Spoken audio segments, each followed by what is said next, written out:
two daughters.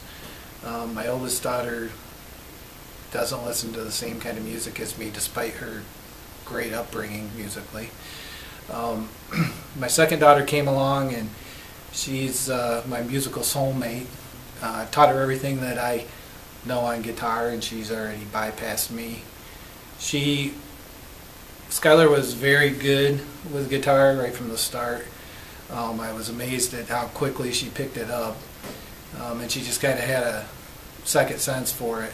She has a very good sense of rhythm, understands kind of the song structures and how to pick, stay in time. You'd be surprised how many people that I've played with that are even a lot older can't do that. So I kind of noticed that right off the start. Soul Asylum is my favorite band, always will be my favorite band. The first song I ever heard by them was Closer to the Stars, and that is my favorite song by them. It probably always will be. Soul Asylum's been my favorite band since I was, I don't know, probably 16 years old. I've been a fan of Soul Asylum since 1992 when I first heard Somebody to Shove on the radio. I thought it was a really cool and unique sounding song and just really grabbed my attention. And the first songs I remember hearing were Somebody to Shove and Just Like Anyone.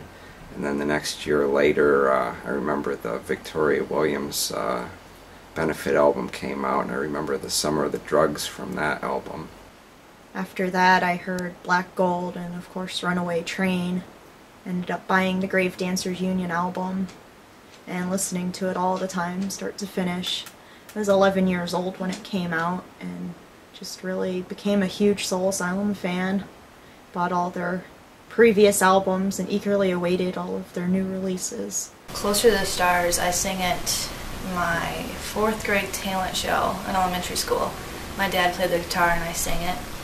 And so that's kind of always been the song, my favorite song to sing in public and everything. Whenever I play it now, it's always my favorite one to sing, along with Never Really Been by Soul Asylum. When she really started showing interest in guitar, I think she was 13 when she really started playing. Of course, she wanted to learn Soul Asylum songs. She did Closer to the Stars also at the county fair. I played guitar with that also. And, you know, most people probably didn't know what the song was, but of course she got a good reaction because she was a young girl out there singing on the stage. We went and saw Soul Asylum in Grand Rapids, Michigan, and I got to see Soul Asylum with their original guitarist Dan, and I got Dave Perner's guitar pick. It was one of the last shows with Dan Murphy. First time Skyler got to see him, and bought VIP tickets, so we got right up front. This was at a big festival, and Skyler, you know, really enjoyed the show. We both really did. Skyler was fortunate enough to get a pick from Dave. She kept saying Dave was who she was going to marry. So my wife has been a longtime fan of Soul Asylum. She's had a lot of lament over not being able to see them when she was younger, and then in recent years when they started touring more, we made every attempt that we could to go see them. One of the times was last summer. Dave Perner had a solo show in Champaign, Illinois, and even though it's quite a distance from us, we decided to go ahead and have a mini vacation and go there to see the show. It was just Dave Perner and his new guitarist Justin, and when my dad and I went, we got there about an hour early before the show started, and so because of the time changes, and so we walked around town a little bit before the show, and we went to this record store that we found, and right when we walked in, there was this Soul Asylum Delayed Reaction album, and so we got that in case we met Dave. We wanted him to sign it. So we went there, we checked out the town of Champaign a little bit, and the venue. We like to go well before the show starts. We're willing to stand in line for a while just to be able to get in the front row. We're kind of spoiled that way. This show is no exception. When we got there, we were standing in line with another couple, and then shortly after, a guy and his daughter came. His daughter had a copy of the newest, at the time, Soul Asylum album, Delayed Reaction. She actually had a vinyl copy in her hand. So they joined us, and everybody's standing there talking. It started raining a little bit, so we kind of ducked in the doorway. We were standing there, it was raining, so we were kind of just trying to huddle under the overhang of the door. And there were some other nice people there that we were talking to, and all of a sudden he walks around the corner. Dave Perner and his roadie came by, and I think they were just looking for a way to get in the building. But of course, as soon as everybody saw Dave, they started trying to get his attention. And it looks like they have their lunch in their hand, and they saw us, and it looked like that maybe they were going to try to find the back door, but maybe because he turned around and started to walk away, and I was thinking, there's no way that you're getting out of here. One, for me, I would like to meet him, but two, because I knew how bad Skyler wanted to meet him. So I said, Mr. Perner. So he came over. He's a nice guy. He's very personable. We've seen him talking to, fans at other shows. He's not one of those guys that goes and hides in the back. So he came up, and everybody was chatting. The first people that were there were talking his ear off. The guy and his daughter, the guy tried to get a word in edgewise, and eventually did, saying that he was always a fan, and that his daughter was more or less raised on Soul Asylum. Hi, I'm Dave Perner from Soul Asylum. I'm a huge fan of Skyler's. I met her in Champaign, Illinois. I was doing one of the first solo shows with Justin Charbonneau, my guitar player. And then we get to meet him, and by then I'm just grateful that I got to even shake his hand and say hi. And he took a picture with us, and he signed my album that I got. And he was really amazed that I had an album and that I have a record player and everything. So I think he liked that about me. Dave noticed that she had the record album in her hand and made a comment that I think he might have asked her if she knew what that was for, or had ever seen a record player, something to that effect. I swear to God, I just met Skyler today. True story. She had the vinyl album. And I said, hey, 16-year-old, do you have a record player? And she was like, yes, I do. I think she might be a person with a record player in this room. Who else has a record player? Her dad was going on about that she played the guitar and that she knew quite a few Soul Asylum songs, and that he had uploaded some to YouTube. And when he said that, it caught my attention because I remember seeing a 16-year-old girl covering Never Really Been on YouTube. And I said, hey, you're Skyler. Which really surprised me because I didn't really expect somebody to have seen any of her videos that was actually standing there. I'm always grateful for that because I think that kind of showed Dave that, I really do play and stuff. That caught Dave's attention. He said, oh, somebody knows you. You must be pretty good. I think he was kind of surprised that somebody recognized her. And I think she was kind of surprised somebody recognized her too. And then he said, maybe you could play a song with us on stage later. And by that time, his roadie was dragging him through the front door. And I think I said to them, that'd be pretty cool to play on stage. And I think Skyler said, oh, I would be way too nervous to ever do something like that. And I thought, oh, I hope if she gets the opportunity, she does it. And I really didn't think he was serious. Thought maybe he was just kind of being nice out there. We got in and got our front row spots with Skyler and her dad and the other couple that we were waiting with outside. The mayor of Champaign and his band opened the show. It was kind of fun. And in between songs, we saw that Dave was wandering around the bar talking to people. So I said to the guy, it seemed like Dave was probably sincere about his offer to have your daughter play. And to me, that seems like it'd be the opportunity of a lifetime. You guys should go up to him and kind of cement that deal. And he got a look on his face like he was giving it some real hard thought. And, I turned away and was talking to Nikki, and I saw him talking to his daughter, and it looked like a real serious conversation. And I think I heard her say that she was scared, but not long afterwards the two of them disappeared, so I was hoping for the best. We did see him again inside before the show, talked to him briefly. My biggest fear was Skyler uses a capo, which basically, in short, changes the tuning of a standard guitar for her to get the song more in her range, of her vocal range. She has a little bit higher voice, so singing that song the way they would play it at standard tunings. Not that she can't do it, but it sounds very low. It's a low pitch for her to try to sing at. Her voice doesn't sound as good.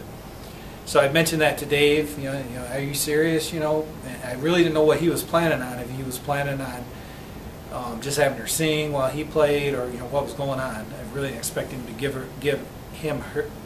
hand her his guitar. So I mentioned the capo, and he said, that was fine, that Justin would be able to follow along.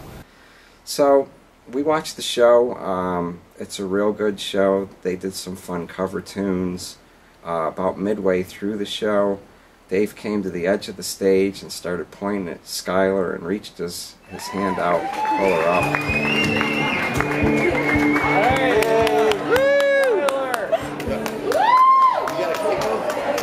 So when she got up there, one of the first things he asked her is, do you have a capo? Because we had talked about it. And she had one on her, so I think somehow she, maybe in her teenage mind, thought something like this was possible. I don't know. But it's not like you walk around carrying a capo. He introduced her. He says, This is Skyler, and she's going to play one of my songs for y'all. They got her all set up, and the audience, you could tell, didn't really know what was going on. Didn't know who she was or why she was up on stage at that point in time. everybody in the audience wasn't quite sure what to make of it. Dave didn't know what to make of it. I mean, you could see that he was apprehensive.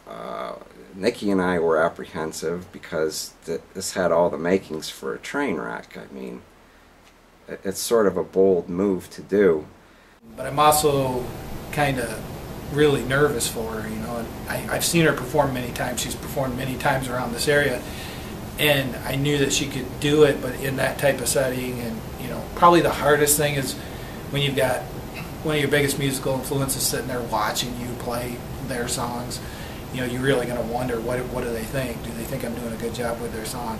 So, you know, for being just turning 16, she had only been 16 for about a month and a half. I was kind of worried about that and worried about how well she would do. Ladies and gentlemen, Skyler.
played with an unexpected intensity. She took me by surprise. You could tell she took Dave by surprise. The audience was like totally wowed. Nobody could really believe it. She did a really stunning cover of Never Really Been. And when she was done, everybody was more or less in shock. Dave came up to the microphone, he threw his hands up, he says, "I don't really know what to say. I don't think I can follow that." Play one more song. This is what she's going to do whatever she wants.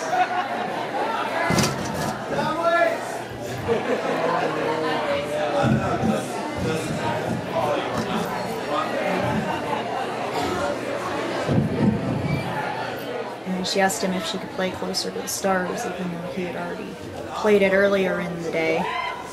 So he told her that yes, she could, and said to the audience she's going to play Closer to the Stars. This is the way it's supposed to sound.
Probably the hardest thing is when you've got one of your biggest musical influences sitting there watching you play their songs. You know, you're really going to wonder, what do they think? Do they think I'm doing a good job with their song? To look at Dave, you could just tell that he was eating it up. It was just like such a heartfelt tribute. It was really like a golden moment in live music, and I've seen a lot of shows. Something to be remembered. I'm glad we caught a little bit of it.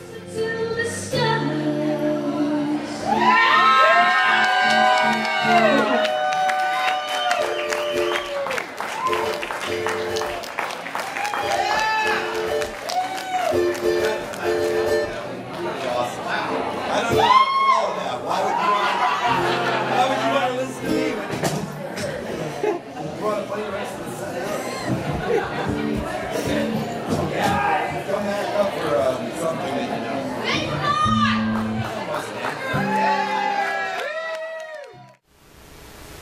And just watching his reaction is the best feeling ever, because I feel like he thought I was pretty good. And you know, it's pretty nerve-wracking when your biggest musical idol is watching you play their song. And so that was the most nerve-wracking part for me. I wasn't really worried about the other people. I was worried about Dave and what he thought.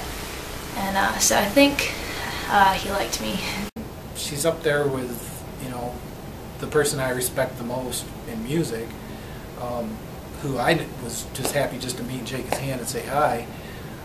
To have my daughter go up there and play with him was something I would have never dreamt of. And then, you know, the whole ride home, we drove 4 hours to go there. So Skyler, we decided just to drive home that night, probably because we were so excited about what had happened. And the whole ride home, we're just talking about it, saying how we couldn't believe it. We get home and we find that these two nice people that we had met at the show had made these great videos and put them online for us, and they did a really good job of it. So that was really nice. I had a video from my phone, but you know, capturing a moment like that, the way that they did, it just made the whole night something very special. Skyler got a lot of publicity from that. The story kind of spread around this area.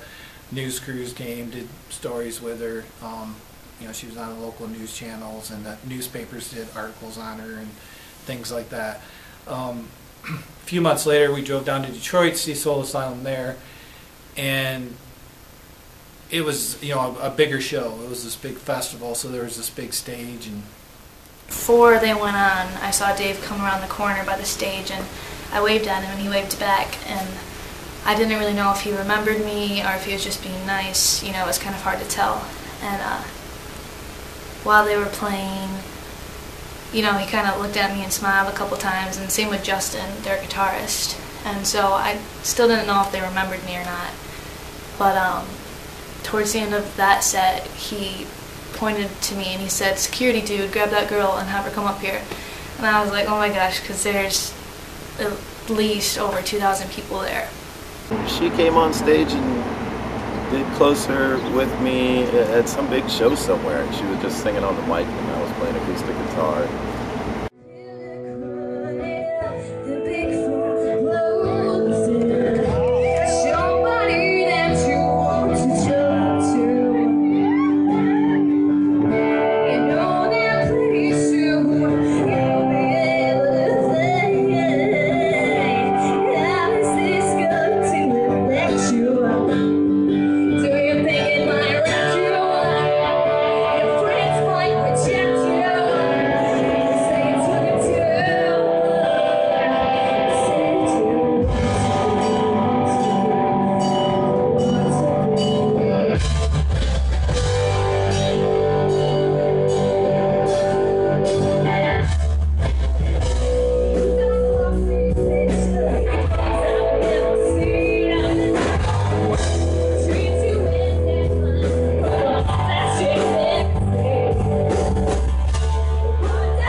See her up there with a spotlight and the stage presence that she had and jumping around was incredible. It was something that obviously I'll never forget. And so Dave Pirner, you know, takes a special place in my heart, always will.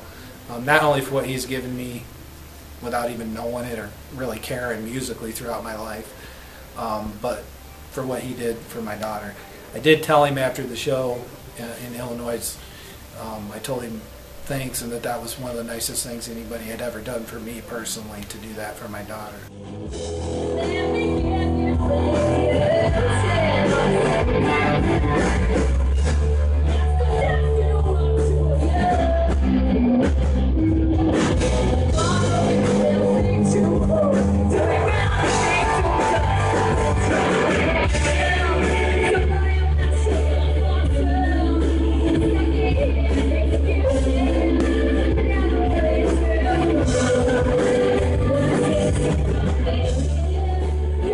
best feeling I've ever had, the best moment of my life. And so Dave Perner is just the greatest guy.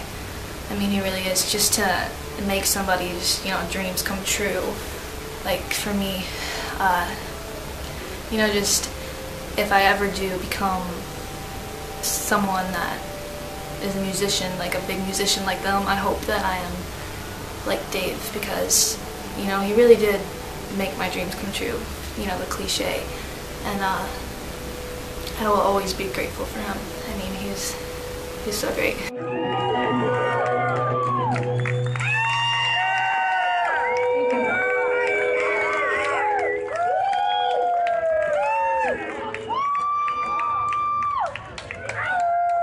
That's Skyler, ladies and gentlemen. I just think she's got just, I don't know, awesome talent. She's just an unbelievable talent, and I hope that, you know, everybody gets a chance to hear her music. I was stepping my foot on a Friday night till my favorite band I was pushed aside. Said, hey, don't push me.